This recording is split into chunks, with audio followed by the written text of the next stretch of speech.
BrainyBuyer.com presents another rapid-fire showdown. We crunch the specs, you make the call. Subscribing is the easiest way to keep this channel independent and data-driven. Okay, so we're comparing the Nexgrill Deluxe 2-burner and the Weber Genesis 2 E-315, both gas grills. First thing that jumps out is the size difference, right? The Nexgrill has 401 square inches of cooking space, while the Weber boasts a much larger 669 square inches. Yeah, definitely a big difference. If you're cooking for a crowd, the Weber seems the way to go. But what about the burners?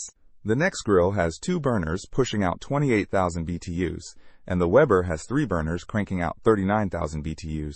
So Weber's got more power too. Makes sense, given the larger cooking area. I'm curious about the materials. What are they made of? The Nexgrill uses porcelain-coated cast iron grates and a stainless steel control panel. The Weber also uses porcelain enameled cast iron, but also incorporates steel, aluminum, and stainless steel in its overall construction. It looks more durable overall.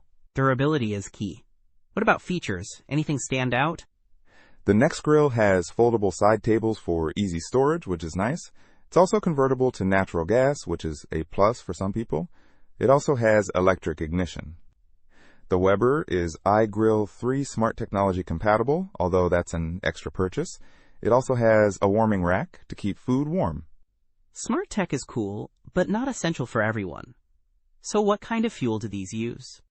The Nexgrill is primarily designed for propane, but can be converted to natural gas.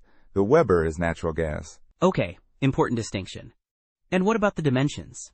The Nexgrill is 22.44, DX42.52, WX46.46H, so pretty compact. The Weber is much larger at 29, DX59 inches, WX47H. So again, size matters depending on your space. Absolutely. The Weber is definitely bigger and heavier, weighing in at 148 pounds compared to the Nexgrill's 70 pounds. Right. And finally, there's the price. The Nexgrill is much more affordable.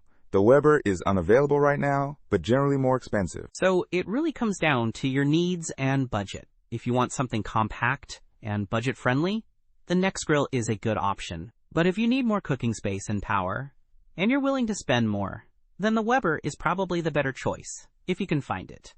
Don't miss out on our next in-depth review to help you make smarter purchasing decisions. Hit that subscribe button and the notification bell so you're always in the know.